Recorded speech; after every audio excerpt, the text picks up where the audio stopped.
Love stories.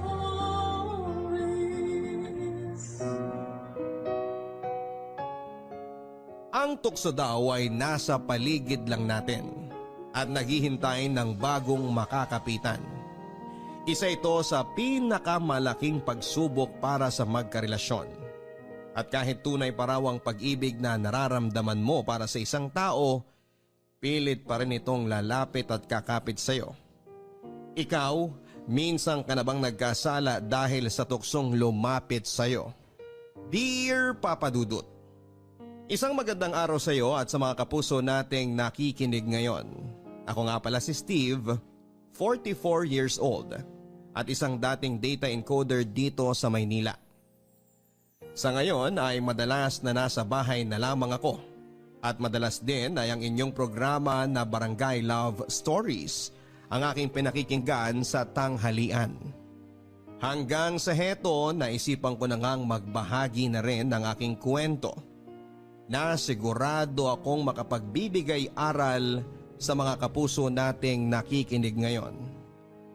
Papadudot, may halos 5 taon din kaming magkarelasyon bilang magkasintahan noon ni Cleo bago kami nag-decide na magpakasal.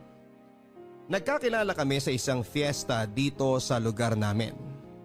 Pareho kaming nanonood noon ng isang event at talaga namang nakuha niya ang atensyon ko ng araw na yon. Mabuti na lang at kakilala siya ng isang kaibigan ko na naging tulay para magkakilala kaming dalawa. Dahil hindi naman ako torpe, ay kaagad ko siyang niligawan hanggang sa maging kami na nga. Noong girlfriend ko pa lamang si Cleo, Papadudut, ay alam ko na sa sarili ko na siya na ang babaeng gusto kong makasama sa habang buhay. Kaya naman ginawa ko ang lahat para magkaroon kami ng maayos at tahimik na relasyon. At mukhang hindi ako nagkamali ng piniling babae na mahalin dahil habang tumatagal ang aming relasyon noon ay mas lalo ko siyang minamahal. Mabait kasi siya, Papadudut. Maalaga at mahaba ang kanyang pasensya. Nang makasal nga kami ni Cleo ay pumayag siya na huminto na sa kanyang pagtatrabaho at maging may bahay ko na lamang. Gusto ko kasi talaga na nakatutok siya sa pag-aalaga sa magiging anak namin noon. At sa loob nga ng 6 na taon naming pagsasama bilang mag-asawa ay biniyayaan kami ni Leo ng 3 magagandang anak na babae.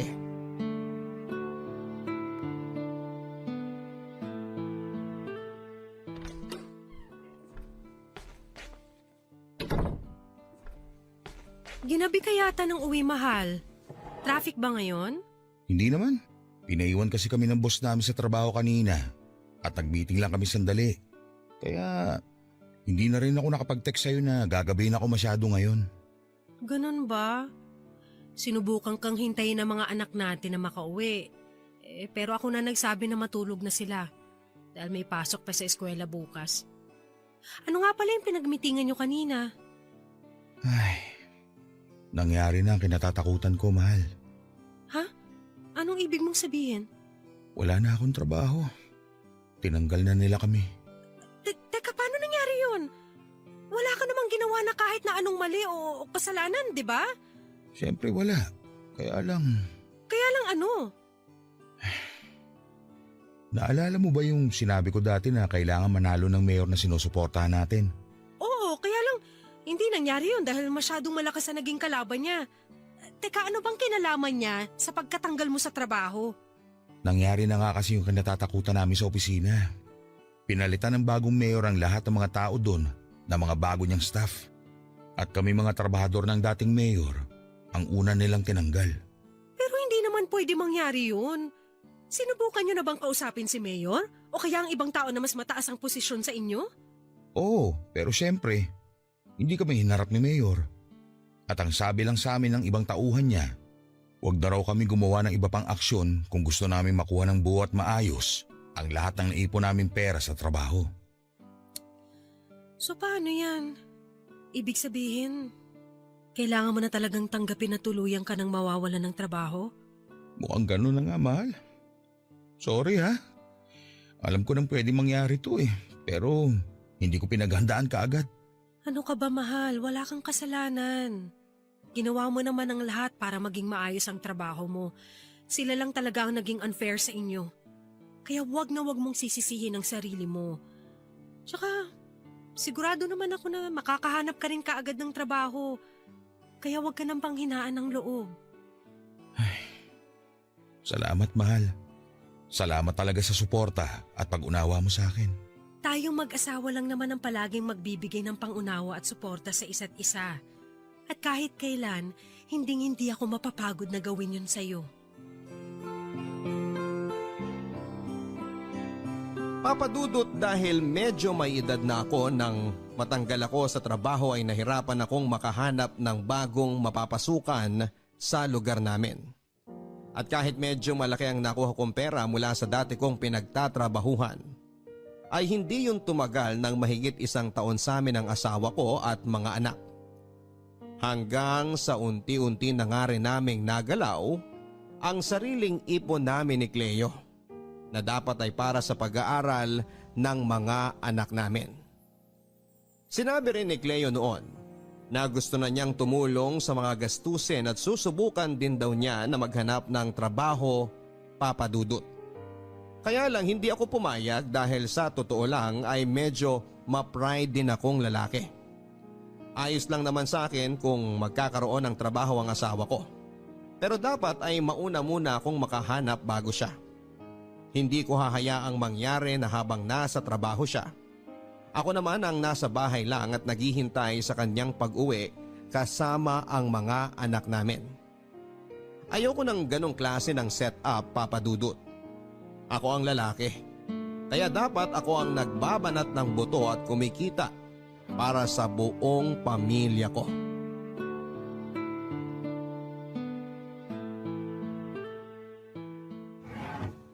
Nasaan na ba yung barangay clearance ko?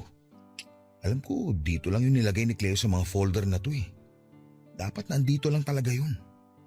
Ayun, nandito na yata yun sa malaking sobre na to. Teka, ano to? Resume at application form ni Cleo papuntang Middle East? Mahal, aalis pala ako ngayon kasi may kailangan akong... Bakit hawak mo ang mga yan? Ako yata ang dapat na magtanong sa'yo, mahal. Bakit may mga ganitong klaseng papeles ka? Mahal, magpapaliwanag ako. Talagang dapat na magpaliwanag ka. Dahil hindi ko maintindihan kung bakit may mga ganitong resume at application form ka. Ano? Aalis ka? Iiwan mo kami ng mga anak mo? Hindi naman sa ganun. Anong hindi? Eto na nga Halos kumpleto na ang mga requirements mo para makaalis ka. Tapos hanggang ngayon, hindi mo pa rin sinasabi sa akin ng tungkol dito. Dahil alam ko naman na hindi ka papayag kapag pinaalam ko sa iyong plano ko. So ano na palang bagong plano mo? Aalis ka na lang na walang paalam? Nagigising na lang kami ng isang umaga ng mga anak natin na wala ka na sa tabi namin? At wala na rin ang mga gamit mo dito sa bahay? Ganun ba? Ganun ba, Cleo? Makinig ka kasi muna sa akin, Steve. Para sa atin din naman tong ginagawa ko. Lumalaki na ang mga anak natin, pati na mga gastusin dito sa bahay, pero... Pero wala pa rin akong trabaho hanggang ngayon. Pwede bang patapusin mo muna ako magsalita? Palagi kitang pinakikinggan sa gusto mong sabihin, kaya sana naman ako muna magsalita sa pagkakataon na to. Pakinggan mo naman muna ako. Alam ko na mali talaga na tinago ko to sa'yo. Steve, matagal ko nang sinasabi sa'yo na niyayaya ako ng ate ko na magtrabaho sa ibang bansa kung nasan siya ngayon. Pero ayaw mo akong pakinggan at palaging umiinit ang ulo mo sa tuwing pag-uusapan natin to. Hanggang sa eto na nga, kinailangan ni ate ng makakasama sa trabaho niya kasi umuwi ng Pilipinas yung dating kasama niya ron. Steve, ayokong sayangin ang pagkakataon na to. Maliit lang ang magagastos ko rito pero malaking pera ang babalik sa atin. Pero paano ako? Kami ng mga anak mo. Matitiis mo bang iwan kami dito? Kung yun ang paraan para kahit paano guminhawa ang buhay natin, gagawin ko yun. Marami pa tayong dapat bayaran at mga gastusin dito. Kasama ng bahay na to, kaya please. Umayag ka na. Saglit lang naman ako mawawala Isa pa, para sa atin din naman lahat ng to. Para sa atin ang mga anak natin.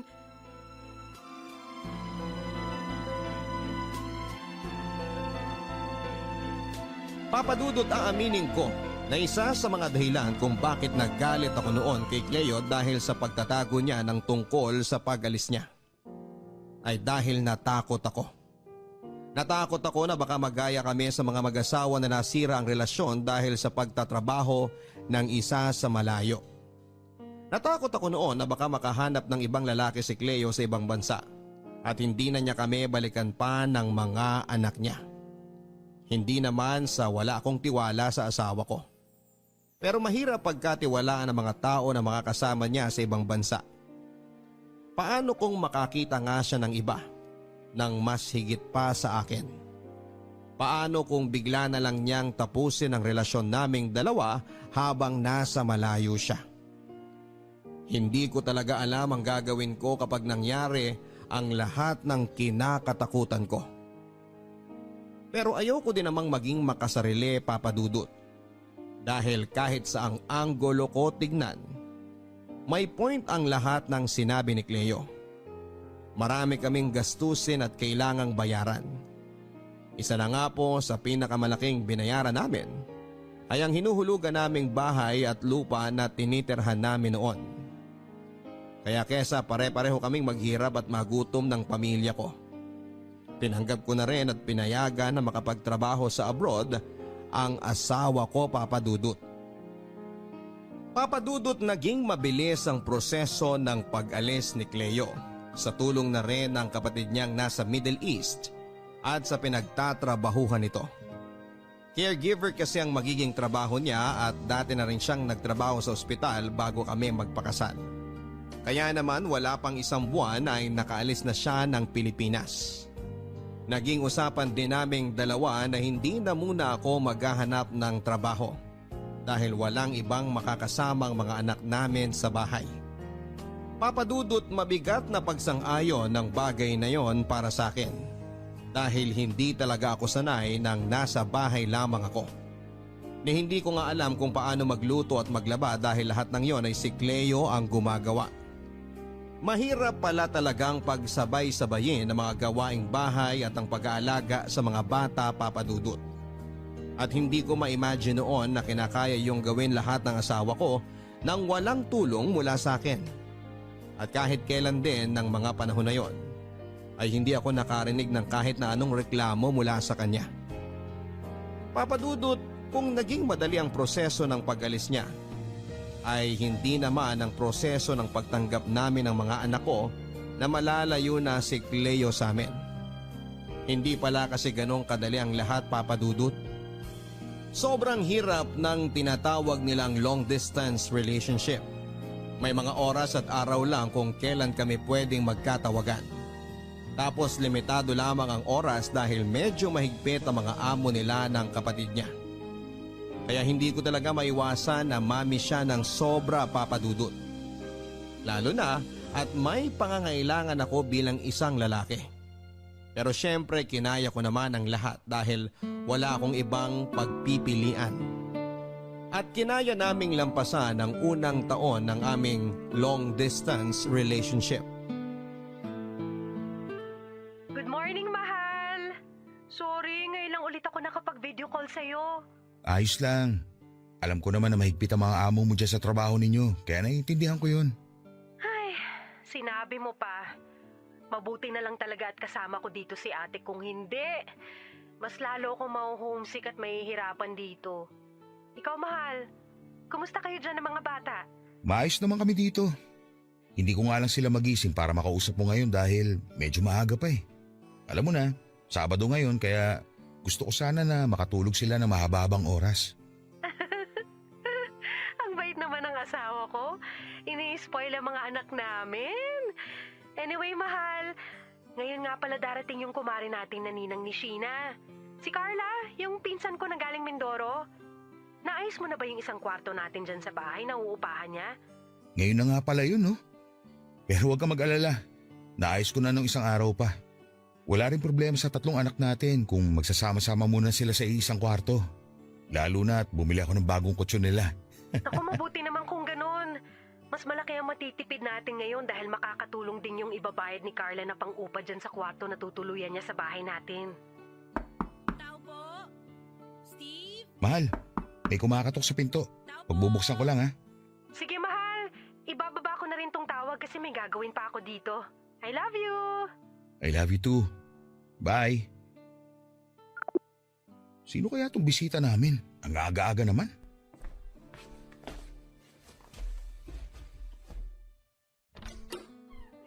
Steve? Mare, Steve, ikaw nga! Kamusta ka na? ikaw na ba yan? Oo, ako nga to. Bakit parang gulat na gulat ka? Sa bagay, 6 na taon na rin ang nakalipas mula nung huli tayong magkita. Saka, ano ka ba? Carla na lang ang itawag mo sa akin, wag na yung mare-mare na yan. Sige, grabe ang laki ng pinagbago mo ah. Salamat. Sana mas gumanda ako sa paningin mo. Pero baka naman pwedeng papasukin mo muna ako sa loob dahil medyo mainit na dito sa labas. Ay, oo, sige. Liga, pasok ka na. Salamat, Steve. Papadudot, hindi ko alam kung bakit gano'n na lamang ang naging reaksyon ko nang mapagbuksan ko ng pintuan ng kumare namin ni Cleo na si Carla. Pinsang buo siya ni Cleo at ninang ng panganay na anak naming si Sheena. Siguro kaya gano'n na lamang din ang naging reaksyon ko ay dahil noong huling beses na nagkita kami ay sa kasal pa nga namin ang asawa ko. Bagong panganak lang si Carla noon kaya medyo may katabaan talaga siya ng panahon na yon. Pero nang makita ko siya sa labas ng bahay namin ay ibang-iba na ang kanyang itsura. Magkalapit lamang ang aming edad pero para bang mas bumata siyang tignan. Pumayat siya pero hindi yung sobra. Katamtaman lamang kaya mas naging kapansin-pansin ang magandang hubog ng kanyang bewang at malusog na hinaharap. Napaisip pa ako noon kung paano ba nagawang iwan si Carla ng dati niyang asawa at sumama sa ibang babae. O baka naman nang maghiwalay silang dalawa ay saka nagpaganda at nagpaseksi ang kumare ko. Noong magkausap kami ni Cleo noon sa video call tungkol kay Carla ay naikwento ng asawa ko. Nakakahiwalay lang pala ni Carla sa asawa niya. Kaya mag-isa nang binubuhay ni Carla ang anak niyang nasa probinsya. Hanggang sa nakakuha nga siya ng magandang trabaho dito sa Maynila at si Cleo naman ang nag-offer na upahan na lamang ni Carla ang bakanting kwarto sa bahay namin. Malaking tulong din kasi ang pera na yon sa paghuhulog namin ng tinitirhan naming bahay noon. Isa pa ay malapit lang din ang bahay namin sa pinagtatrabahuhan ni Carla.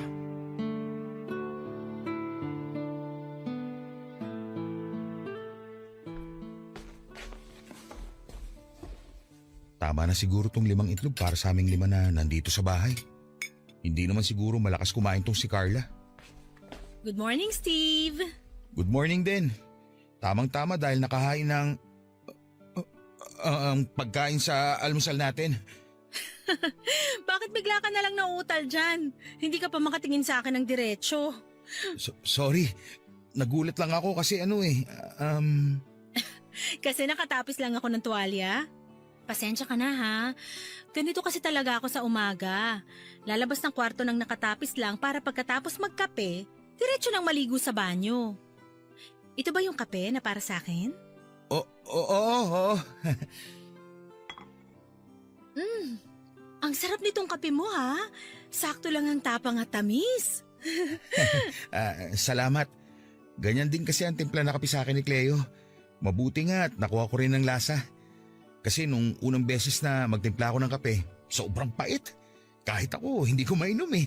Naku, kahit naman siguro maalat pa tong tinimpla mo na kape, iinumin ko pa rin. Mahilig kaya ako sa mga weird na lasa. Talaga? Hindi na ikwento sa akin ni Cleo yun ah. Hindi niya kasi alam yung tungkol doon, pero marami akong alam tungkol sa kanya. Actually, tungkol sa inyong dalawa. Ano naman ang alam mo na tungkol sa aming dalawa? Kagaya ng pagdating sa romansa, sa inyong dalawa daw, ikaw ang mas madalas mangalabit sa kanya. Uy, hindi totoo yan ah. Sinabi ba talaga ni Cleo tungkol sa bagay na yan? Oo nga, madalas kasi kaming mag-usap sa teksto tawag nung nandito pa siya sa bahay nyo. At sa aming dalawa, siya talaga yung mahilig magkwento. So, totoo ba yung kwento niya? Siguro. Anong tanong siguro. Oo, hindi lang naman ang sagot sa tanong ko. Oo na. Sige na, ako na ang mahilig talaga mga labit at mangulit sa gabi kay Cleo. Pero normal naman siguro yun dahil ako yung lalaki. Normal sa lalaki yun. Sus, hindi rin no, dahil sa aming dalawa ng dati kong asawa. Ako kaya yung mas mahilig mga labit sa kanya. Talaga? Oo, siya pa nga ang palaging sumusuko sa aming dalawa. Alam mo, mabuti pa siguro na gisingin ko na ang mga anak ko.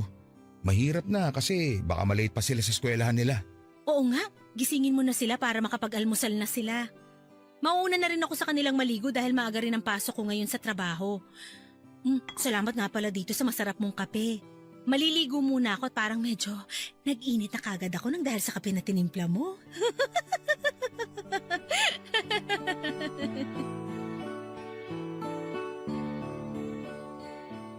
Papa Dudut, wala naman akong naging problema mula nang tumira si Carla sa bahay namin. Bukod kasi sa ibinabayad niyang upa sa kwartong ginagamit niya, ay nag-uuwi din siya ng mga pagkain galing grocery sa bahay. Alam niya raw na hindi ko tatanggapin ang iaabot niyang dagdag na pera na panggastos. Kaya mga pagkain na lamang daw ang mga bibilhin at iuuwi niya sa tuwing araw ng sweldo niya. Maganda rin daw kasi ang kita niya sa pinagtatrabahuhan niyang kumpanya. At dahil maliit lang ang singil namin sa kanya, para sa upa ay hindi daw mabigat sa kanya ang mag-share ng para sa pagkain. Mabait din siya sa mga anak ko at talaga namang malapit din ang mga ito sa kanya. Kaya lang Papa Dudut, hindi ako sigurado kung tama ba ang dating sa akin ng mga pasaring at sinasabi ni Carla sa tuwing kaming dalawa lang ang magkausap o magkasama sa bahay. Parang palaging may ibig sabihin ng mga salitang binibitawan niya ng pabiro. At aaminin ko na noong mga araw na yon ay attracted na talaga ako sa kanya. Sa totoo lang kasi ay mas malakas ang dating niya kesa sa asawa kong si Cleo. Alam ko na masama ang ipagkumpara ang dalawang tao pero pagdating talaga sa katawan at itsura ay masasabi ko na napag-iwan na si Cleo. Kung dati ay balingkinita ng kanyang katawan, nawala na ang magandang hubog noon at napalitan ng 3 patong na bilbil. Pati na ang mga braso at binti niya ay pumuputok na rin halos sa taba. Hindi na nga rin siya nagsusuklay noon kapag magkasama kami sa bahay. Ganun pa man ay masasabi ko na maganda pa rin ang kanyang mukha. Kahit tumaba siya at medyo napabayaan ang kanyang sarili. Pero iba kasi talaga si Carla, Papa Dudut. Hindi lang siya gumanda kung hindi sumeksi pa talaga.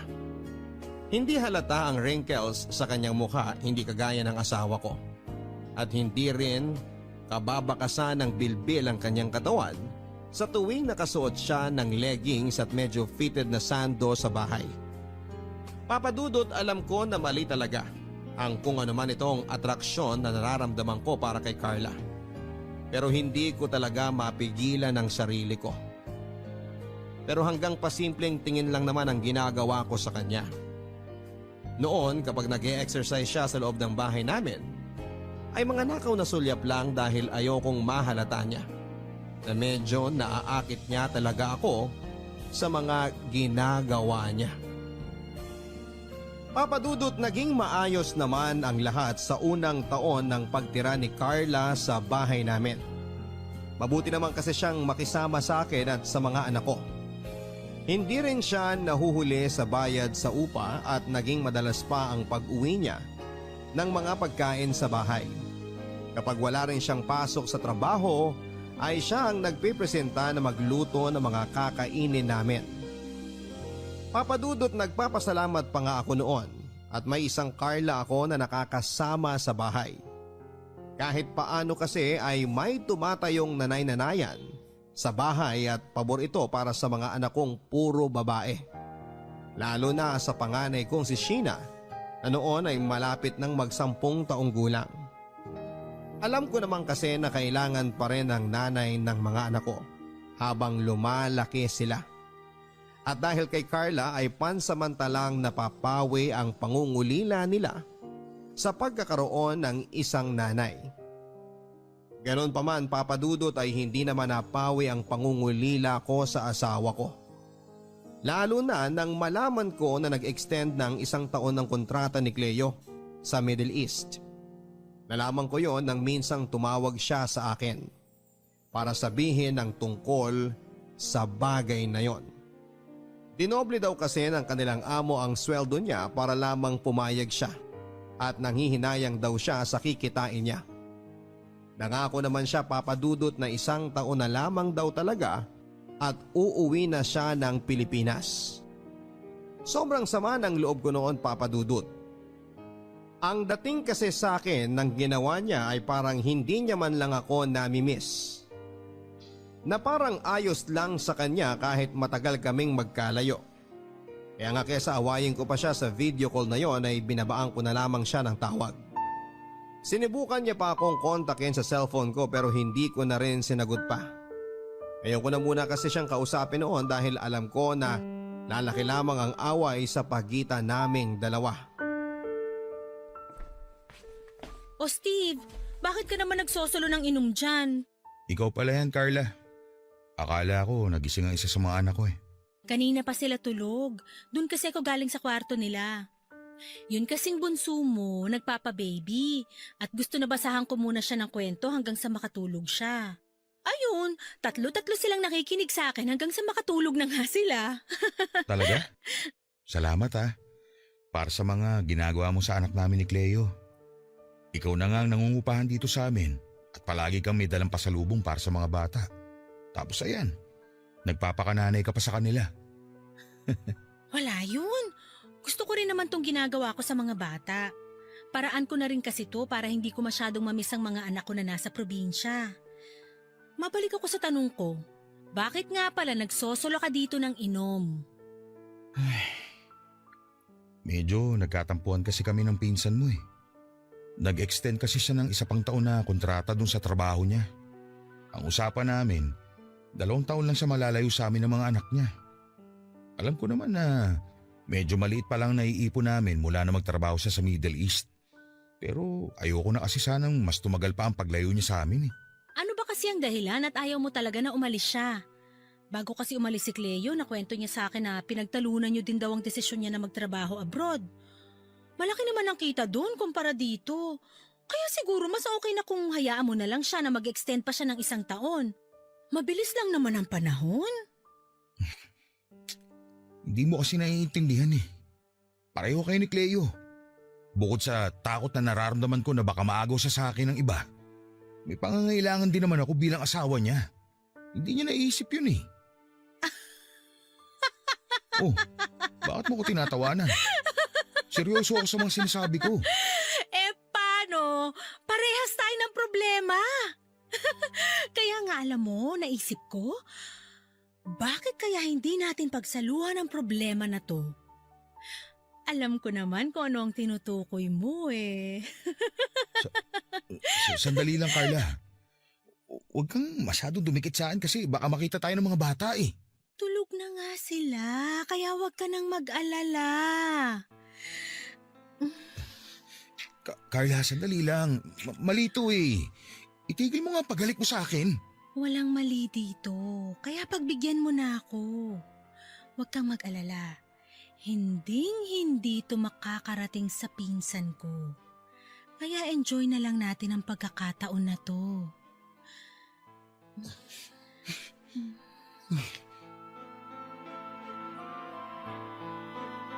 Papadudod sa maniwala kayo at sa hindi ay sinubukan kong pigilan ang mainit na eksenang pwedeng mamagitan sa amin noon ni Carla. Paulit-ulit kong sinisigaw sa isipan ko na mahal ko si Cleo at ang pamilya ko kaya ayokong magkasala sa asawa ko. Na hindi po pwedeng masira ang pamilya ko kaya kailangan kong pigilan si Carla sa ginagawa niya. Pero dahil nakailang bote na rin ako ng alak noon at aaminin ko na medyo sabik rin talaga ako sa bagay na yon, ay hindi ko na napigilan pa si Carla at ang sarili ko. Papadudod sumagot na ako sa mga halik sa kanyang hanggang sa sumama na nga ako sa ginawa niyang paghila sa akin papunta sa kanyang kwarto. At doon ay pinagsaluhan namin ang isang mainit at masarap na kasalanan. At aaminin ko na sobrang nag-enjoy talaga ako noon, Papa Dudut. Dahil na rin sa husay ni Carla pagdating doon. At pagkatapos nga namin sabay na mailabas ni Carla ang init mula sa aming katawan, ay isang pangako rin ang binitawan ko sa sarili ko na hindi na ako uulit pa sa makamundong kasalanang yon. Muli rin naman kaming nagkaayos kaagad ni Cleo nang tumawag siya kinabukasan. Wala na rin naman ako magagawa pa kung gusto niya talagang mag-extend ng 1 taon pa sa kanyang trabaho. Nakapirma na siya ng kontrata at hindi na yon pwedeng bawiin o baguhin pa. Kaya naman sinabi ko na sa kanya na maghihintay na lang ulit ako at ang mga anak namin ng 1 pang taon para makasama namin siya sa bahay.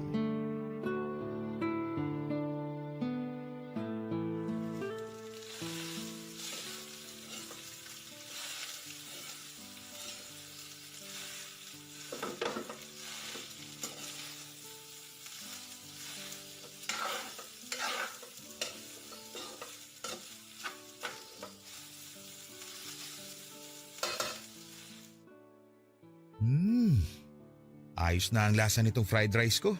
Sigurado magugustuhan to ng mga bata. Uy! Good Carla! morning. Oh, bakit parang nakakita ka ng multo? Saka nasa na ang good morning kiss ko? Huwag ka mag-alala, hindi ako bad breath sa umaga. Sandali nga. Bumitiw ka muna sa pagkakapulupot mo sa bato ko. Oh, bakit? Hindi ba gusto mo na nilalaro tong batok mo? Ang lakas kaya ng kiliti mo dito. Oo nga, kaya lang. Baka kasi magising na ang mga anak ko at makita nila tayo. Hindi pa sila magigising dahil masyado pang maaga. Kaya nga lumabas kagad ako ng kwarto ko Alam mo na, para makapagpainit tayo pareho bago mag-almusal. Papa? Ninang Carla? Sheena, anak? Gising ka na pala. Kanina ka pa ba dyan sa may tabi ng lamesa? Hindi naman po masyado. Pero Papa, ano pong ginagawa ni Ninang sa inyo? Wala. Ano lang, may tinitingnan lang siya sa leeg ko. Oo, tama. May tiningnan lang ang ninang mo sa leeg ko kasi namumula to kanina Mabuti pa, umupo ka na dyan at dadalhin ko na dyan sa lamesa ang pagkain para sa almusal ninyo. Gigisingin ko na lang po muna ang mga kapatid ko. Sige, anak. Carla, ano ba?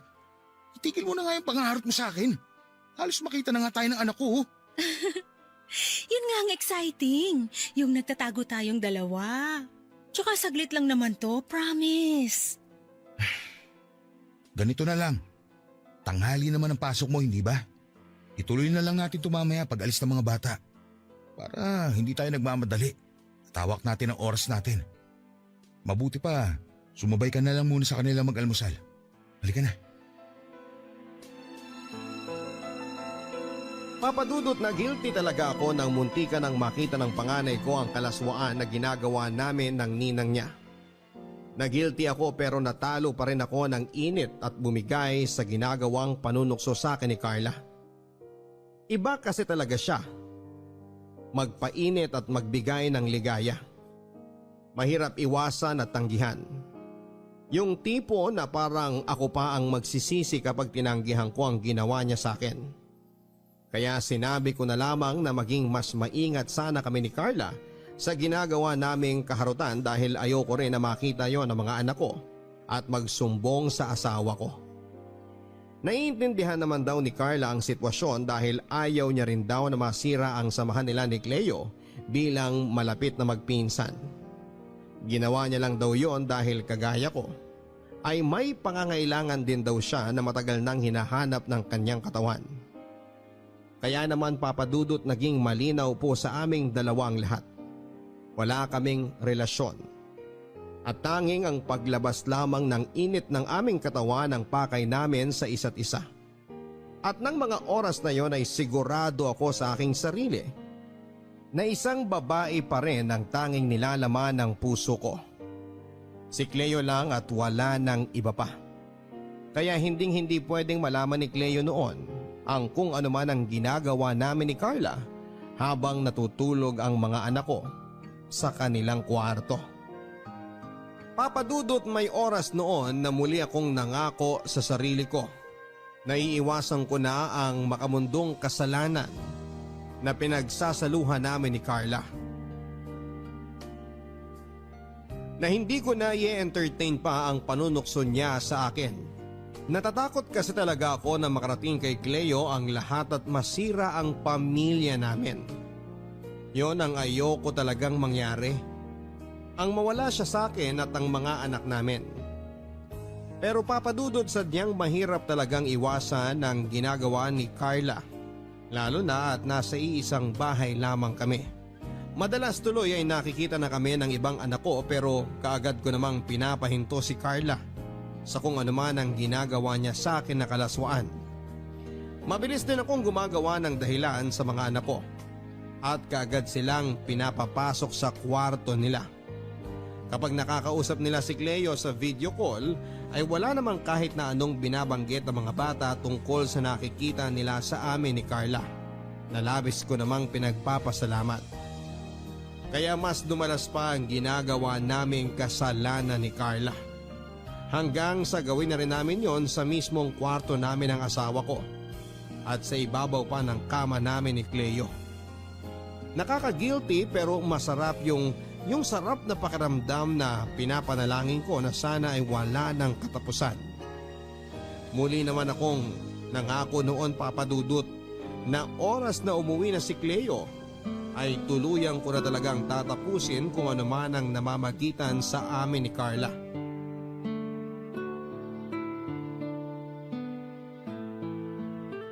Steve, mamaya mo natapusin yung pagliligpit mo. Halika muna sa kwarto at magpasarap muna tayong dalawa. Carla, mamaya ka na nga rin mangulit. Nakita mo na nga na ang dami ko pang kailangang ligpitin dito sa lababo. Pagkatapos ko dito, maglalaba pa ako at maglilinis pa ng bahay. Eto naman, napaka-KJ. Mamaya mo na nga gawin yung mga yan. Halika muna sa kwarto. Minsan na nga lang ako mawala ng pasok sa trabaho habang nasa eskwelahan ng mga bata. Kaya sulitin na natin ang oras na to. Halika na. Alam ko naman na namiss mo rin ang mga halik ko na to. Carla, mamaya na nga. Busy pa talaga ako dito sa ginagawa ko. Ako na nga lang muna ang trabahuin mo, mamaya na yan. Ipapasok ko na ang kamay ko sa shorts mo, ha? Uy!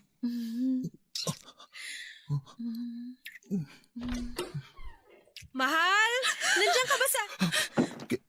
Cleo? Kailan ka pa nakauwi? Mga walang niya kayo! Mga hayop! Ikaw! Kailan mo pa ako ginagago? Kailan niya ba ako winawalang niya ng babaeng yan? Napakawalang niya mong babae ka! Pinagkatiwalaan kita tapos ganito gagawin mo sa akin! Hayop ka! Nasasaktan ako! Masasaktan ka talaga sa akin dahil kakalbuhin kitang babae ka! Losyang ka! Losyang pala, ha? Walang iya ka talaga! Kaya pinagpalit ka ng asawa mo dahil dyan sa ugali at itsura mo! Tingnan mo nga yung sarili mo! Ikumpara mo yung lumba-lumba mong katawan sa sexy kong katawan! Kung magiging ganyan lang din ang itsura at ugali ko kagaya ng sayo, haliparot ka! Hindi ko nagugustuhin yan! Dahil nakakadiri ka! Mahal! Mahal, tama na yan! Huwag mo akong mahawak-hawakan, Steve! At mas lalo huwag mo akong matawag-tawag na mahal! Gago ka! Nandidiri ako sa'yo! Ang bababoy niya! Sige!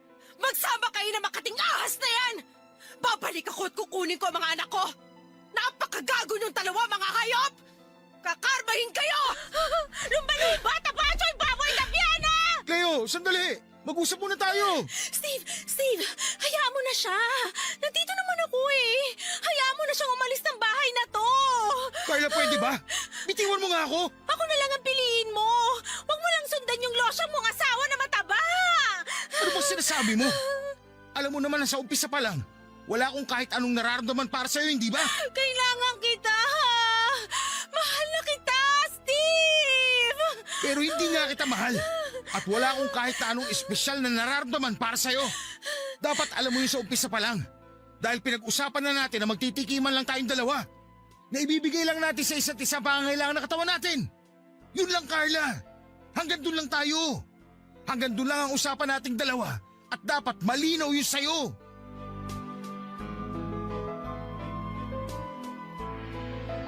Papadudot, hindi kaagad bumitaw si Carla sa pagkakahawak niya sa braso ko.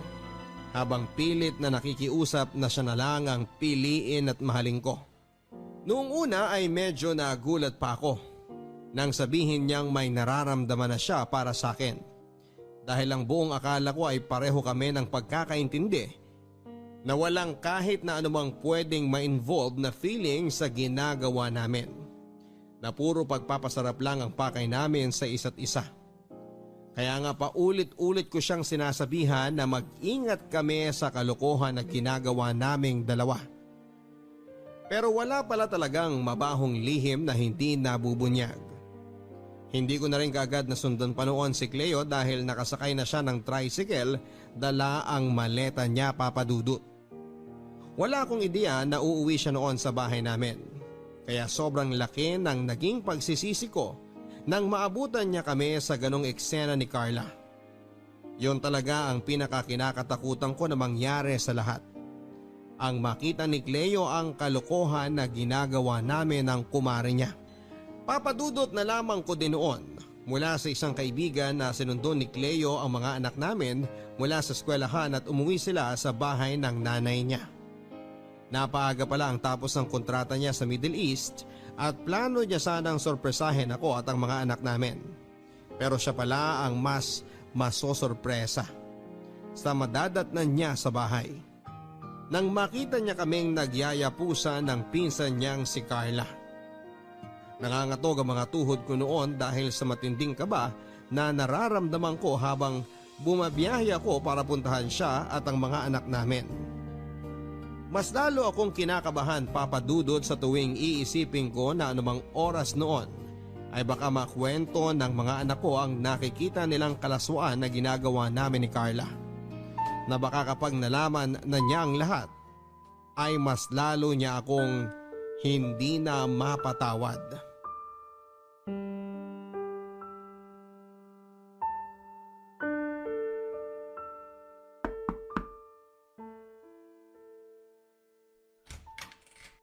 Papa, kayo po pala. Sheena, anak? Nandyan ba ang mama mo? Kakausapin ko lang siya. Pakitawag mo naman siya.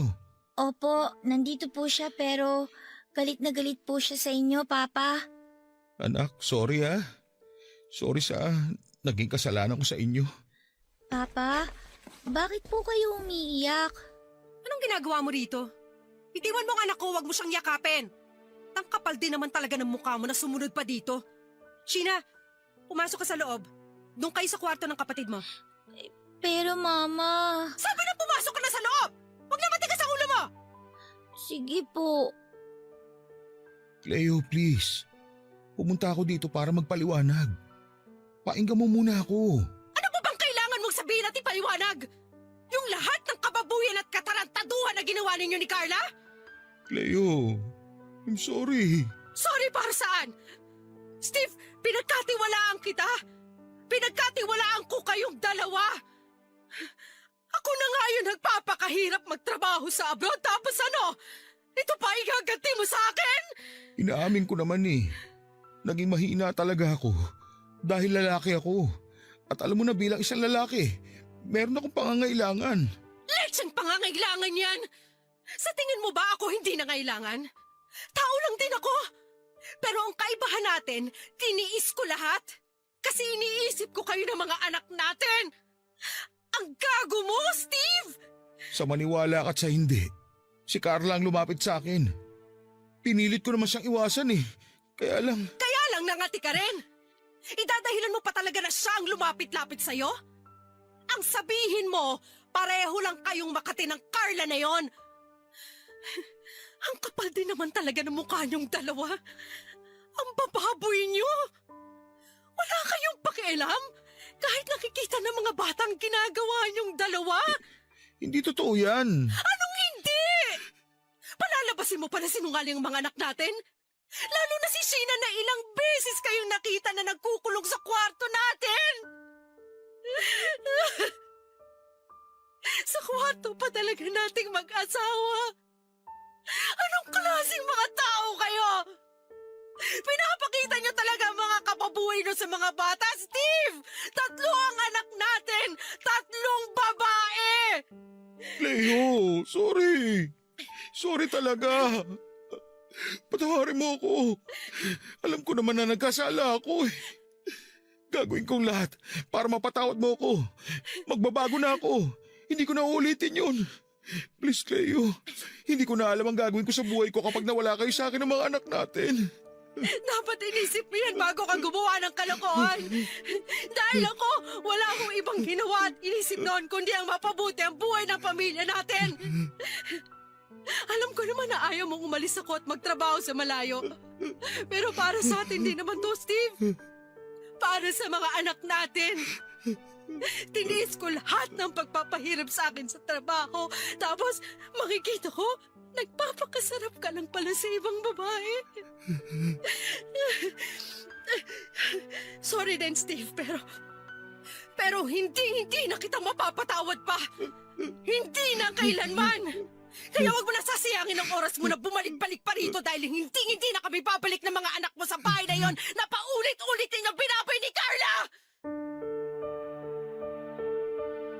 Papadudot kahit na ilang beses pa akong lumuhod at magmakaawa kay Cleo ng araw na yon, ay hindi niya tinanggap ang paghingi ko ng tawad. Bumalik-balik ako sa bahay nila pero hindi niya na ako hinarap pa. Tanging ang nanay na lamang niya ang nakipag-usap sa akin para sabihin na ayaw na akong makita pa ni Cleo. Dahil sa sama ng loob ko noon, Papadudot, ay nagpakalunod ako sa alak bago muling bumalik sa kanila. Sumigaw ako ng sumigaw, umiyak at nagwala sa labas ng bahay nila habang nakikiusap na sana ay harapin ako ng asawa ko. Lumabas noon si Cleo pero pilit lang akong pinagtabuyan. Hanggang sa ipabarangay na ako ng mga kapitbahay nila dahil daw sa ingay na ginagawa ko sa lugar nila. Nang bumalik ako sa bahay namin ay naabutan ko noon si Carla at naghihintay sa akin. Siya naman ang pilit kong pinapaalis sa bahay at buhay ko. Itinatako sa isipan ko na kailanman ay hindi darating ang araw na pipiliin ko siya dahil si Cleo lamang ang mahal ko at ang mga anak namin. Sinabi ni Carla noon na pwede naman daw siyang maghintay na mahalin ko rin siya. Pero dumating po ako sa punto na sobrang galit ko sa kanya at sa sarili ko ay napagbuhatan ko na siya ng kamay dahil na rin sa pangungulit niya. Doon ay parang nagising siya at galit na sinabi sa akin na bagay lamang daw ang ginawang pag-iwan sa akin ng asawa ko. Dahil wala daw talaga akong kwentang lalaki at walang isang salita. Kinuha na niya ang lahat ng mga gamit niya at umalis na siya ng bahay. Mula noon ay wala na akong kahit na ano pang narinig na tungkol sa kanya. Sobra-sobra po ang pagsisisi ko noon, Papadudot, para sa naging katangahan at karupukan ko. Sinayang ko ang magandang relasyon namin ng asawa ko pati na ang mga pangarap namin para sa pamilya ko. Inisip ko noon na sana ay nagpakatatag ako at umiwas sa lahat ng tukso. Dapat ay iningatan ko ang tiwalang ibinigay niya sa akin. Dahil yun na lamang naman ang pwede kong isukli sa lahat ng pagtatrabaho, pagsusumikap at pagsasakripisyo ni Cleo para sa amin ng mga anak namin. Yun lang ang pwede kong ibigay sa kanya sa oras na bumalik siya noon pagkatapos ng ilang taon na pagtatrabaho niya sa malayo. Pero ganun po talaga siguro ang buhay, Papadudot. May mga bagay tayo na nagagawa na sobra-sobra nating pinagsisisihan. Lalo na kung hindi na tayo nabigyan pa ng pangalawang pagkakataon. Papadudot, ngayon po ay 2 taon na kaming magkahiwalay ng asawa ko. Hindi man sa papel pero hindi niya na po ako itinuring pa na asawa niya. Labag man sa loob ay pumayag na rin ako na ibenta ang bahay na malapit na sana naming matapos na hulugan. Pati na rin ang ilang mga gamit doon. Pinaghatian namin ang pera ng lahat ng pinagbentahan at nagkasundo na rin na hindi na kami muli pang magsasama bilang mag-asawa. Kaya naman dumadalaw-dalaw na lang ako sa mga anak ko para makita sila. Nakikitira na lamang ako ngayon sa isang kamag-anak at pumapasada ng tricycle para magkaroon ng sariling pera. Papadudot, aaminin ko na minsan ding pumasok sa isipan ko noon na tapusin na lamang ang buhay ko dahil sa mga nangyari sa akin. Pero mas malaki po ang takot ko sa pwedeng maging parusa sa akin ng Diyos kung sakali mang gawin ko yon. Kaya ngayon ay nagpapakatatag na lamang ako. At hindi man para kay Cleo dahil mukha talagang wala ng pag-asa na mapatawad niya ako. Yun ay para na lamang sa mga anak naming dalawa. Pilit pa rin akong lumalaban sa buhay, Papa Dudut. Nalaban ako hanggang meron akong 3 anak na kinakapitan at pinagkukunan ng lakas ng loob para mabuhay. Hanggang dito na lamang po ang aking sulat, ang inyong forever ka-barangay at kapuso, Steve. Mga kwento ng pag-ibig, kwento ng pag-asa at mga kwento ng buhay dito sa Barangay Love Stories. Forever! Ang mga kwento ng pag-ibig, kwento ng buhay at kwento ng pag-asa dito sa Barangay Love Stories.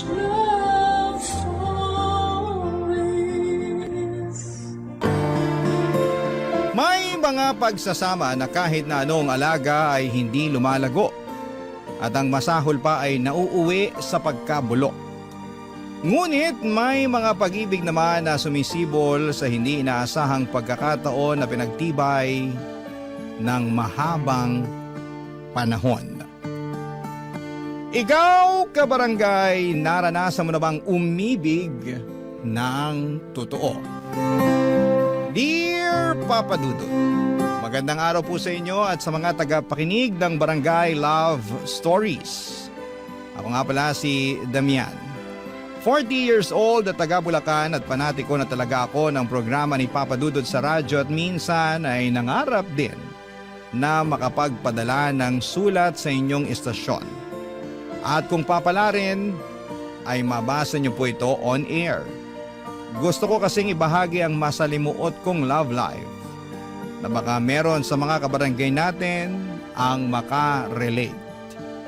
Magsisimula ang lahat 6 na buwan pagkatapos ng kasal namin ni Paloma. Schoolmate kami noong college pero hindi siya nakapagtapos ng pag-aaral dahil kinailangan na niyang magtrabaho. Bale, nagkakilala kami dahil pareho kaming miyembro ng school publication namin noon. Fast forward. Muli kaming nagkita ni Paloma sa isang bar sa Quezon City. Noong mga panahong nagmo-move on ako sa ex-girlfriend ko na niloko ako. Nagtatrabaho siya doon bilang waitress at mabilis niyang nakuha ang loob ko. Tapos, may nangyari sa amin, Papa Dudut, at nabuntis ko siya.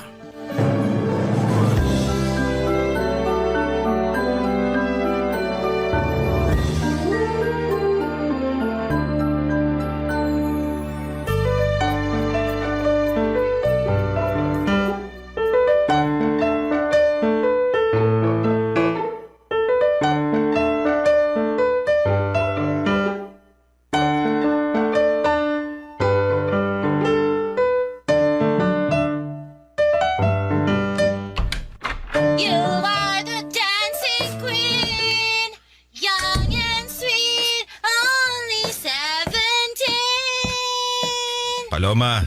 Dancing queen. Paloma! Ano ba yun? Kita mong kumakanta yung tao eh. Alam ko pero Pero ano? sumasakit kasi yung ulo ko eh. Kararating ko lang galing sa trabaho tapos pagpasok ko dyan sa pinto ng bahay, boses mo agad naririnig ko. Matakot ka kung boses ng ibang lalaki ang marinig mo. Ano sabi mo? Wala. Sabi kong epal mo naman. Ha? Anong ha? Kumakanta lang naman ako rito tapos babanatan mo ko ng ganyan? Para mo na rin sinabi na masakit sa ulo yung boses ko. Oh, kita mo na? Sabi ni, kunwari ka pa. Isipin mo rin kasi mga kapitbahay natin. Baka mamaya may bigla na lang kumatok dyan sa pinto natin para ireklamo ka eh. Wala akong pakialam sa kanila. Nakikinig na nga lang sila, magrereklamo pa sila. Sinuswerte yan. Paloma, please. Alam mo, buti pa kakain na ako. Ano bang naluto mong ulam? Ha? Nako, ano kasi... Asan dito? Dito ba sa kawali? Kaso walang laman eh. Dito sa kaldero.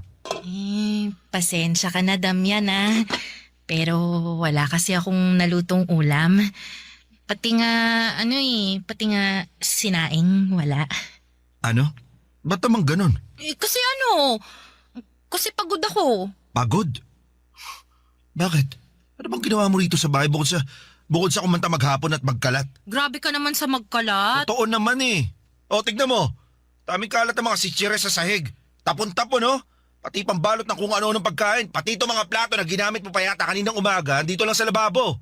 Hindi mo man lang mahugasan o kahit na binabaran mo man lang sana ng tubig para hindi naman sana nanigas yung mga tira-tirang kanin. Tsaka sana rin sana nilagyan mo sa plastic yung mga tirang pagkain.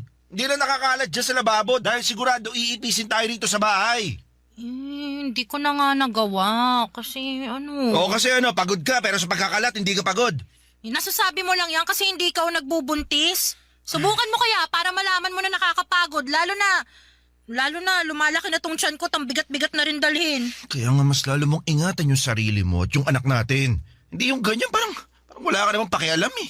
At paano ako nawala ng pakialam, Aber? Sa dami ng kalat sa sahig na pwede mong maapakan at maging mitya ng pagkadulas mo, dapat mas maging maingat ka. Kaso nga hindi mo ginagawa eh. Tapos yung mga kinakain mo pa puro hindi masusustansya. Alam mo naman na may baby na sa tiyan mo, Paloma, di ba? Alam ko naman yun. Hindi ko nakakalimutan yun. Araw-araw ko kayang nakikita ang sarili ko sa salamin na hirap na sa pagbubuntis. Kaya ayos lang naman siguro na pakainin ko ng masarap ang sarili ko, di ba? At saka pag sinabi kong masarap, yan yung mga sinasabi mong hindi masusustansya. At saka, kilala mo naman ako na hindi ako maguling na tao, di ba? Ayoko ng gulay, hindi ko malunok. Parang bumabara sa lalamunan ko. Nakakasuka. O siya, sige. Sabi ko nga ako dala maglilinis at magluluto. Huwag ka na magluto. Matagal pa yun eh. Buti pa, mag-take out ka na lang. Papadudot, gusto ni Paloma na pakasalan ko siya noong nalaman naming buntis siya. Ewan ko pero napao niya ako. Kahit na hindi ko naman siya mahal. Oo, mahalaga siya sa akin dahil nanay siya ng anak ko. Pero hindi pa kasi ganon kalalim ang pagkakakilala ko sa kanya. Ngunit natuturuan naman ng puso at yon ang eksaktong ginawa ko. Kaya lang ay hindi pa nagtatagal simula nang makasal kami ay kinakitaan ko na agad ng komplikasyon ng relasyon namin. Unti-unti ay mas nakilala ko ang ugali ng aking asawa. At habang tumatagal, papadudot, ay hindi ko na yon nagugustuhan. Tamad siya sa bahay. Hindi malinis. At hindi niya rin ako inaasikaso bilang asawa niya. Sa kabila ng lahat ay inunawa ko si Paloma dahil nga sa buntis siya ng mga panahong yon. Naisip ko na baka may rektang epekto sa pag-iisip ng isang babae ang pagdadalang tao niya. Hormones, ika nga. Kaya bilang lalaki ako na ang nag-adjust. Ako ang nag-asikaso sa aking sarili at sa aming dalawa. Kasabay po noon ay sinubsob ko ang sarili ko sa pagtatrabaho at pilit na inalis sa aking isipan ang mga problema ko sa bahay. Pero sadyang mahirap gawin yon, lalo na at nagpatong-patong na ang aking mga isipin, papadudot.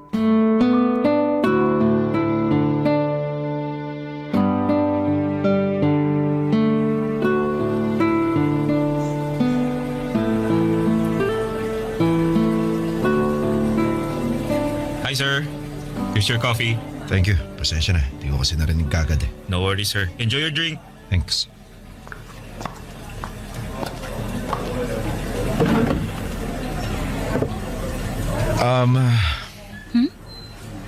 Gusto ko lang mag-thank you kasi sinabihan mo ako. Baka kasi mamaya ako pa makuha tong order ko sa lalim ng iniisip ko eh. Oo nga eh. Pansin ko nga na malalim ang iniisip mo. Actually, nung una, nagdalawang isip pa ako kung tatapikin kita. Pero baka tumabang ang kape mo pag hindi mo agad nakuha eh. Thank you ulit. By the way, Damian nga pala. I know. Narinig ko kayang inaanunsyo ng barista kanina yung pangalan mo. Ano ba? Kaya naman paulit-ulit niya pala ako tinatawag kanina. Ayos lang yon. Miranda nga pala. Hi Miranda, may kasama ka ba or minihintay? Wala naman. Ikaw ba? Wala rin. Naisip ko lang na magpalipas ang oras dito kasi ayaw pang umuwi sa bahay namin eh. Sa tono mo mukhang may pinagdadaanan ka kaya ayaw mo pang umuwi ah. Meron nga pero diba gano'n naman talaga. Tsaka gusto ko munang ayusin, linisin yung isip ko bago umuwi. Kasi sigurado magiging magulo na naman yung isip ko pagdating ko mamaya sa bahay. Nako, nakakalungkot nga yan. Well, huwag na natin pag-usapan yung problema ko. Di naman yung mahalaga. Tsaka, kung okay lang sa'yo since wala ka naman kasama o iniintay, tsaka ganun din naman ako, magkwentuhan na lang muna tayo saglit. Alam mo, palagi kita nakikita rito. Diyan ka ba nagtatrabaho sa katabing building ng office namin?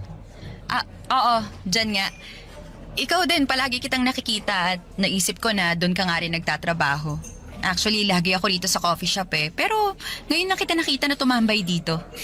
Paborito ko kasi yung kape nila pero tama ka na, ngayon lang talaga ako tumambay rito. I guess dahil sa problema nyo sa bahay, right? Ay, mapapatambay ka talaga muna sa lugar na tulad nito para makapag-isip-isip. Pero, alam mo sa totoo lang, nakukonsensya ako kasi dapat sa mga gantong oras nasa bahay na ako. Kasi kanina pa ako iniintay ng asawa ko eh. Buntis pa naman yun tapos hindi ko inuuwian kagad. Ay nako, dapat nga uwian mo na siya, lalo buntis siya. Wala ba siyang kasama sa bahay ninyo? Wala eh. Wala na siyang kamag-anak dito. Ako lang yung kasama niya sa bahay pero may rason naman kung ba't ayoko umuwi, di ba? Ayos lang ba kung makipagkwentuhan ako sa'yo kahit konti? Oo naman, ayos lang. Meron lang kaming konting hindi pagkakaintindihan ng misis ko lalo na kakakasal pa lang namin. Tingin ko normal lang yan. Lalo kakakasal nyo lang pala. Ako, wala pa akong asawa o boyfriend pero madalas makwento sa akin ng mga kaibigan ko na in a relationship yung mga struggle nila ng partner nila. Siguro kasi kahit na matagal na kayo ng partner mo, meron ka pa ring matutuklasan na ugali niya. Yun na nga eh. Buti sana kung matagal ko nang kilala yung asawa ko. Yun bang alam ko na yung ugali niya pero hindi eh. Anong ibig mong sabihin? Medyo komplikado kasi kung paano kami nagkakilala at nauwi sa kasalan.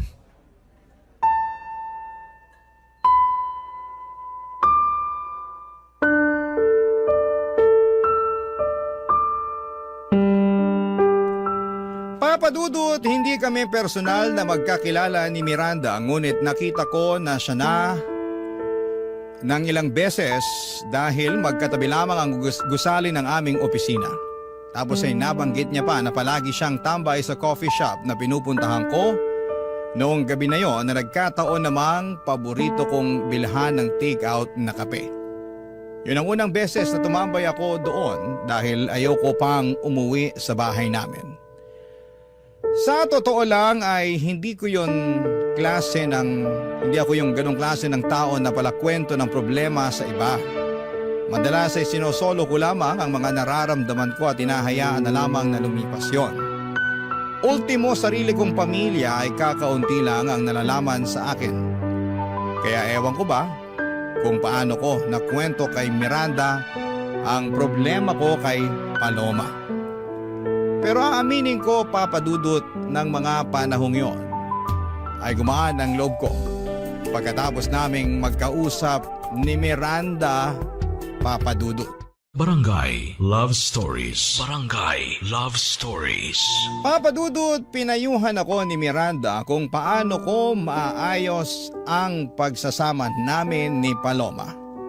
Baka kasi tama siya na nasa akin din ang problema.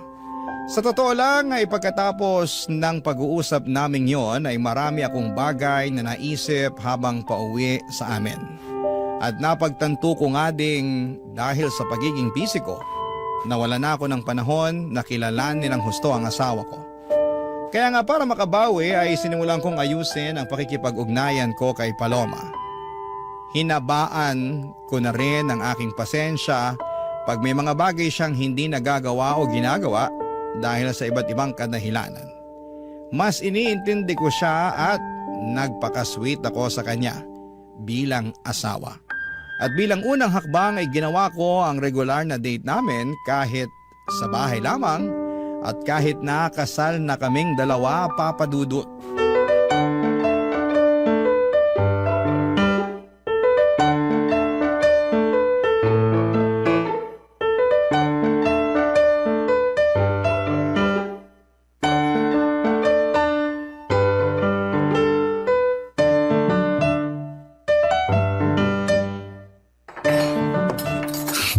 Sigurado matutuwa nito sa Paloma. Luto ko ba naman yung paborito niyang pagkain? Ano yung naaamoy kong mabaho? Ano mabaho? Wala namang mabaho rito. Meron. Ayan o. Alin? Itong niluto kong kaldereta? Oo, yan nga. Tsaka, kadiri. Pula na pula naman yan. Natural. Kaldereta nga, di ba? May kaldereta bang berde? Alam ko naman yun. Hindi ako bobo. Pero, nakakasura. Sobra ka naman magsalita. Niluto ko nga to kasi paborito mo to, di ba? Ha? Paano mo naman nasabi na paborito ko yan? Ano? Nung isang araw, di ba, paulit-ulit mong sinasabi na gusto mong kumain ng kaldereta, kaya pinagluto ko kita. Kaya hindi lang naman ito iniluto ko, meron pang iba. Ha? Bakit? Teka, anong meron? Hindi ko naman birthday ah. Tsaka hindi mo rin naman birthday. So, bakit nagluto ka ng marami? Ano nga ba, hindi naman kailangan may birthday para magluto ko ng marami, tsaka special, di ba? Hindi ka naman talaga nagluluto eh. Bihira lang tapos madalas mo pang lutuin yung mga instant na pagkain. Hindi rin naman ako magaling magluto kaya madalas umu-order na lang tayo kaya nagtataka lang ako na ang dami mong niluto. Well, ang totoo kasi, naisip ko na simula ngayon, ako na magluluto para sa atin. Para makakain din tayo na masusustansya at hindi na palagi nagte-take out. Ay wow! Anong nakain mo? Paloma naman. No offense pero nanibago lang ako eh. Tsaka sa busy mong yan? Kilala kitang panay trabaho. Kulang na lang doon ka sa opisina ninyo matulog eh. Tapos bigla mong maiisip ang bagay na yan. Katapusan na ba ng mundo? Uy, masyado ka naman yata nag-overreact. Uy, hindi kaya. Hindi lang talaga ako sanay. Kaya nga masanay ka na kasi regular ko na itong gagawin, ha? Buti pa, kumain na tayo. Halika na rito sa mesa. Ipag-uurong kita ng upuan. Ay, wow. Talaga? Oo, diba? Nakakapanibago ka ah. Yung totoo. May sakit ka ba? Lagnat? Ay, baka malala na yan ah. Ano ba kasing problema mo? Wala akong problema. Mukha ba akong problemado? Huwag mo nga ibalik sa akin yung tanong ko. Huwag mo rin kasi akong tanungin ng ganyan. Para ka namang iwan. Ikaw ang parang ewan, dahil mo sinasabi.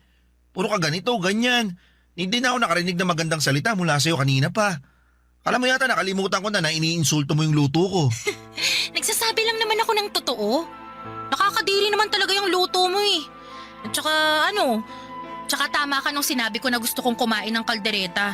Pero hindi ko naman sinabi na luto mo. Ang gusto ko, take out. Mamaya, di pa masarap yung luto mo eh.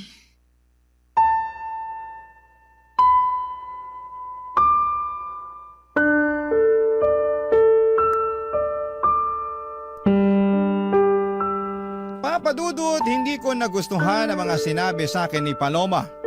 Nasaktan ako ng husto lalo na at hindi pa nagtatagal noong mapagtanto ko ang mga pagkukulang ko sa kanya. Pero imbes na bigyan ako ng chance na bumawi ay binaliwalan niyang effort ko at ininsulto ang luto ko. Kaya sabihin nyo na ang isip bata ako ng gabing yon pero nagtampo talaga ako ng husto kay Paloma. Para magpahupa ng nararamdaman ay nakaugalian ko ng tumambay sa coffee shop kung saan kami nagkwentuhan ni Miranda. Gumaan kasi ang loob ko pag nandun ako kumpara pag nasa bahay namin. Tapos ay muling naulit ang pagkikita namin doon ni Miranda at pagkwekwentuhan ng saglit. Pero hindi nagtagal ay unti-unti na ring sumibol ang aming pagkakaibigan. Kaya lang ay merong nangyayari na hindi ko lubos na inaasahan, Papa Dudut.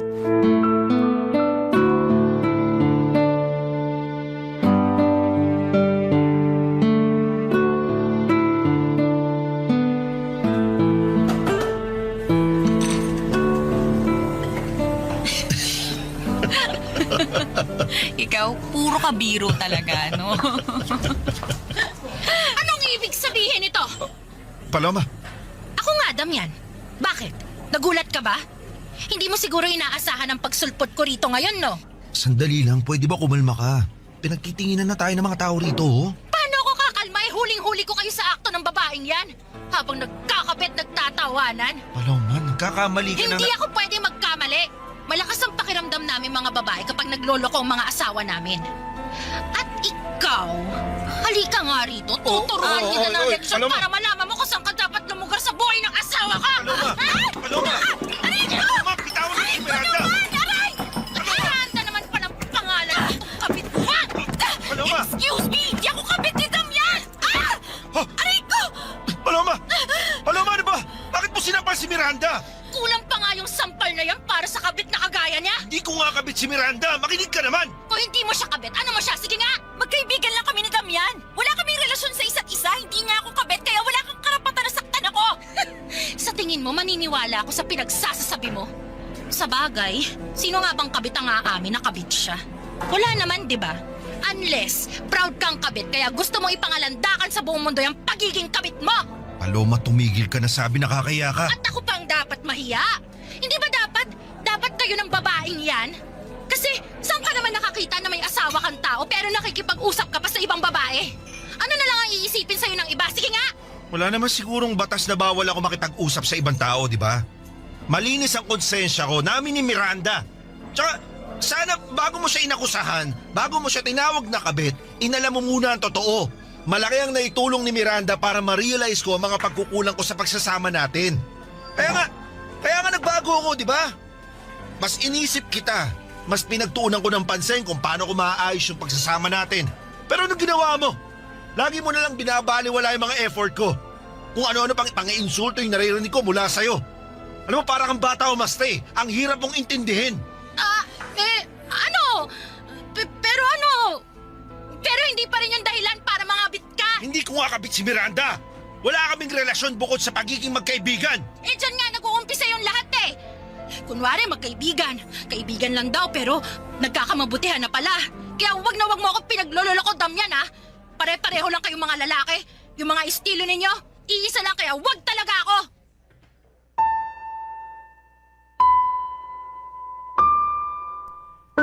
Papadudot na awat ko naman si Paloma sa pananakit niya kay Miranda. Agad ko siyang pinakalma kahit na galit talaga siya. Ultimo ako ay nasaktan ng asawa ko at wala siyang pakialam doon. Hanggang sa tumulong na rin ang mga tauhan ng coffee shop na kinakaroonan namin. Noong tumigil na sa pagwawala si Paloma ay napansin ko na paalis na si Miranda.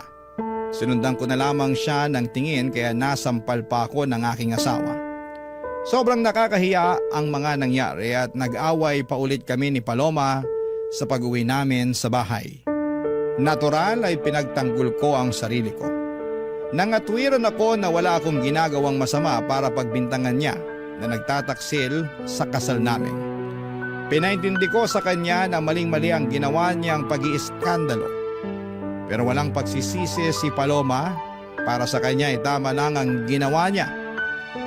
Papadudod simula noon ay hindi na ako bumalik pa sa coffee shop na yon.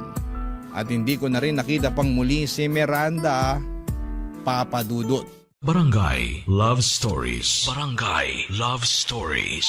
Papadudot, mabilis na lumipas ang maraming taon. Nagpatuloy ang buhay namin ni Paloma at sa araw-araw na lamang na nagdaan ay palala ng palala ang konsumisyong hatid niya. Hindi pa rin siya maimis sa bahay at madalas na napapabayaan niya ang responsibilidad niya bilang isang ina at asawa sa amin ng anak niya. Simula kasi ng mga anak siya ay nagbuhay dalaga na si Paloma. Sa totoo lang ay hindi ko maasahan si Paloma bilang katuwang sa bahay namin. At kapag binabanggit ko sa kanya ang tungkol sa mga bagay na yon ay nagagalit siya at sinusumbat naman sa akin ang pakikipag-usap ko sa ibang babae. Siyempre nahihiya ako dahil ayokong marinig yon ng anak ko. Baka kung ano pa ang isipin niya tungkol sa akin na ama niya. At yon ang gustong mangyari ni Paloma, kaya pakiramdam ko ay napapaikot niya ako sa sarili niyang mga palad. Halimbawa pa ng mga ginagawa niya ay ang paghuthot niya sa akin ng pera at pananakot na iskanduluhin ang buong angkan ko pag hindi ko sinunod ang kagustuhan niya. Hanggang isang araw ay meron akong nalaman tungkol sa aking asawa, Papa Dudut.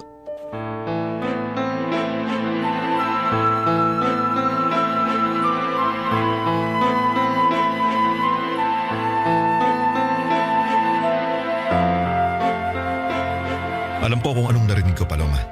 Huwag mo akong gawing tanga. Narinig ko na sinabi mo dyan sa kausap mo na hindi ka sigurado kung sino ang ama ng anak natin. Eh bakit ka kasi nakikinig sa usapan na may usapan? Kalalaki mong tao, napaka-chismoso mo. Ako pa talaga yung chismoso at may kasalanan kung bakit ko nalaman yon. Ha? Kung tutuusin, ang lakas-lakas ng boses mo habang nakikipag-usap sa cellphone. Pati yung anak nating tulog nagigising sa'yo. Parang wala kang pakialam. Wala tayong magagawa dyan, pinanganak na talaga akong ganito. At tsaka wag mo nga ibahin ang usapan. Hindi ko iniiba ang usapan. Tsaka bakit ikaw pa ang mas galit? Ba't hindi ako? Ako lang naman yung niloko mo. Hindi kita niloko, okay? Anong hindi? Sabi mo doon sa kausap mo, hindi ka sigurado kung ako yung tatay ng anak natin kasi tatlong lalaki yung nakagalaw sa'yo bago ako. Tapos sa akin mo lang pinakargo yung bata dahil ako yung mas uto-uto sa kanila. So kaya pala kung makadiman ka ng kasal nung nalaman nating buntis ka, wagas. Kasi... Ano? Di ka makapagsalita kasi totoo, di ba? Matagal naman na yun. Kasal na tayo at may anak na, di ba? Sa'yo man o hindi yung bata, kitang-kita ko naman kung gaano mo siya kamahal. Mas mahal mo pa nga yung batang yun kaysa sa akin eh. Kaya ano pa bang pinuputok ng butsi mo dyan? Bakit hindi ka na lang magpasalamat na ginawa kitang tatay? Di ba? Yun ang rason kung bakit kayo naghiwalay ng ex-girlfriend mo. Hindi ka kamo niya mabigyan ng anak, kaya... Hindi yun ang pinakarason kundi yung panluloko niya sa akin. Katulad na lang ng ginawa mo. Sobrang sama mo, Paloma. Binilog mo ang ulo ko. Pinaniwala mo ako. At hanggang ngayon, niloloko mo pa rin ako. Mahal ko yung anak natin pero nakakagalit lang kung paano mo siya pinaako sa akin. Pag naalala ko kung paano katawang-tawa habang kausap mo yung kung sino man sa cellphone mo kanina at binibida mo pa yung ginawa mo para akong masisiraan ng ulo. Bakit? Pumayag ka naman na pakasalan ako takuin ang anak natin, di ba? Bakit ka nagagalit dyan? Hindi mo talaga naiintindihan yung pinanggagalingan ko, no? Ha? Subukan mo kaya, ha? Subukan mo kayang lumagay sa posisyon ko nang malaman mo kung bakit nagagalit ako ng gusto. Palibasa kasi. Palibasa ano? Palibasa, napakababaw ng pangunawa mo. Anong sinabi mo? Bakit? Totoo naman Napakababaw mong klase ng tao. Wala kang pakialam sa nararamdaman ng iba. Sarili mo lang yung mahalaga sa'yo. Tingin mo, sa'yo lang umiikot yung mundo eh. Wala kang konsiderasyon sa ibang tao. Mahilig kang manisin ng iba, ni walang kalalim-lalim yung pagkatao mo, kaya imbes na akuin mo yung kasalanan mo, humingi ng paumanin at magbagong buhay, binabaliktad mo pa yung sitwasyon. Gusto mo laging lumabas na biktima ka, kahit ang totoo, kasalanan mo naman. Sana talaga hindi na lang kita nakilala. Sana hindi na lang kita pinakasalan. Papa Dudut, sobrang sakit ng nararamdaman ko nung nalaman ko ang katotohanan. Ayaw tanggapin ng sistema ko ang katotohanan na baka hindi ko anak ang batang dinala niya ng 9 na buwan sa sinapupunan niya. Magkaganon pa man ay alam ko sa sarili ko na mahal ko yung bata. Nananalaytay man ang dugo ko sa kanya o hindi. Kaya para mapatunayan ang koneksyon ko sa anak namin ay nag-insist ako ng DNA testing pero tinanggihan ni Paloma. Lalo lamang nagkalamat ang aming pagsasama at lumala ang pag-uugali ng aking asawa. Kaya isang araw ay nagdesisyon na lamang ako na gusto ko nang kumawala sa kasal namin. Gusto ko nang makipaghiwalay kay Paloma sa ayaw at sa gusto niya.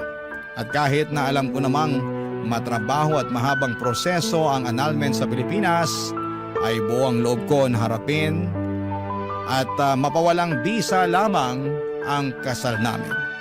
Ngunit bago pa man mangyari yon, namatay si Paloma sa isang aksidente na hindi ko na lamang idedetalye. Dahil sa nangyari, ako na ang tumayong magulang sa anak namin at hindi ko na rin inalam kung kadugo ko ba siya o hindi. Ang mahalaga sa akin ay mabigyan ko siya ng maayos na buhay at magandang kinabukasan. Nagdaan ang ilang pang taon. Naisip ko pa rin si Miranda. Kumusta na kaya siya? Ano na kaya ang balita sa kanya? Palagi kong dalangin na magkita kaming muli dahil hindi pa ako nakakahingi ng tawad sa kanya. Hanggang isang araw, dininig ng langit ang panalangin ko.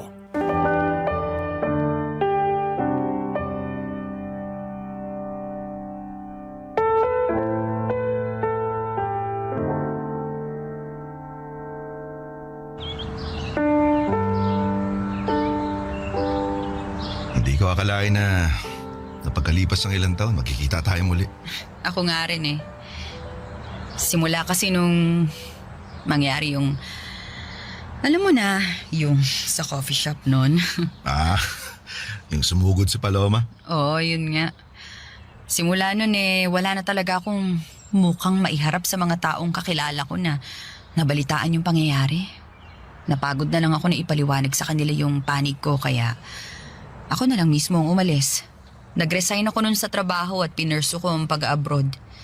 Sakto, may pending application ako nun sa Taiwan. Kaya pala hindi na kita nakikita doon sa building ng opisina nyo o kahit doon sa coffee shop na palagi mong tinatambayan nun. Nag-abroad ka na pala. Oo.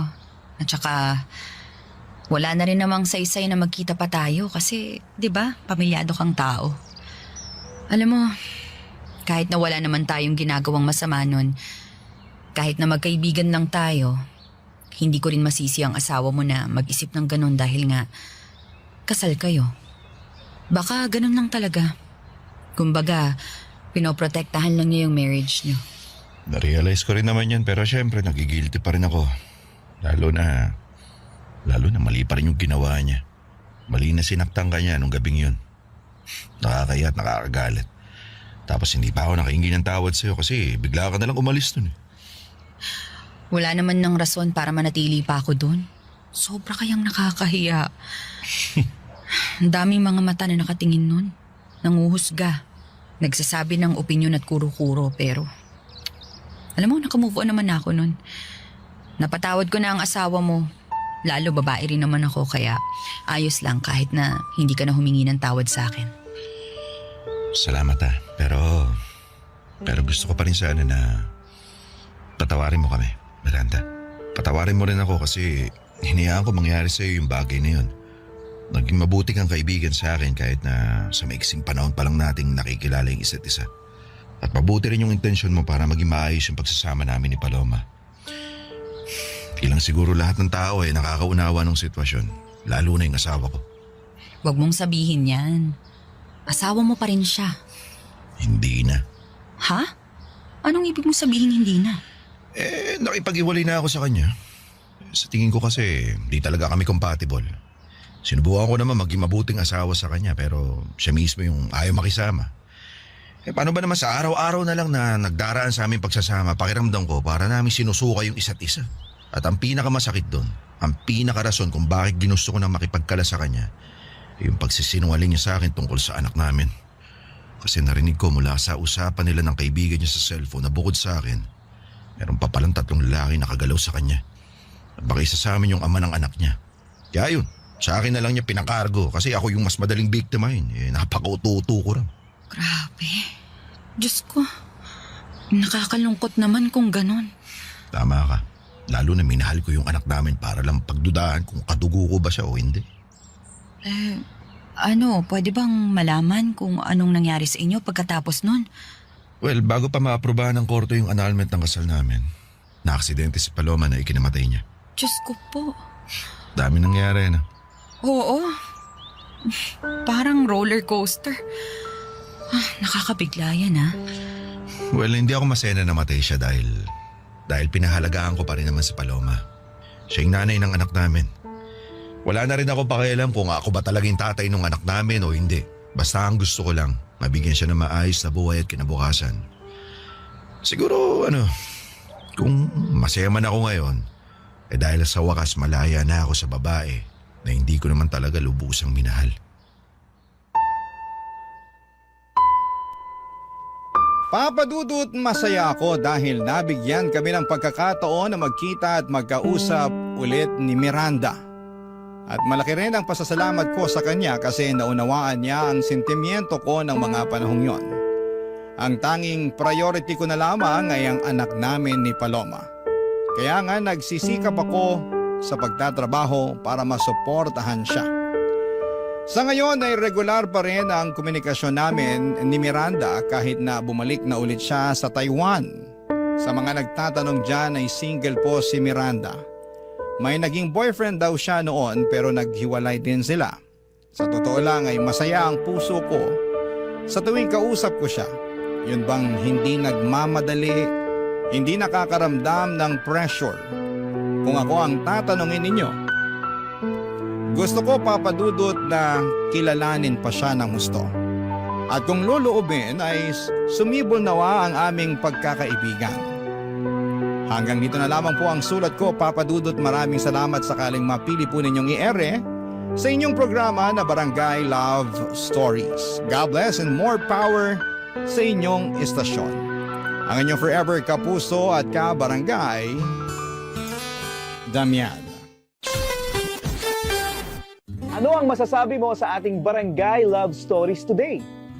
Aabangan namin yan sa aming comment section.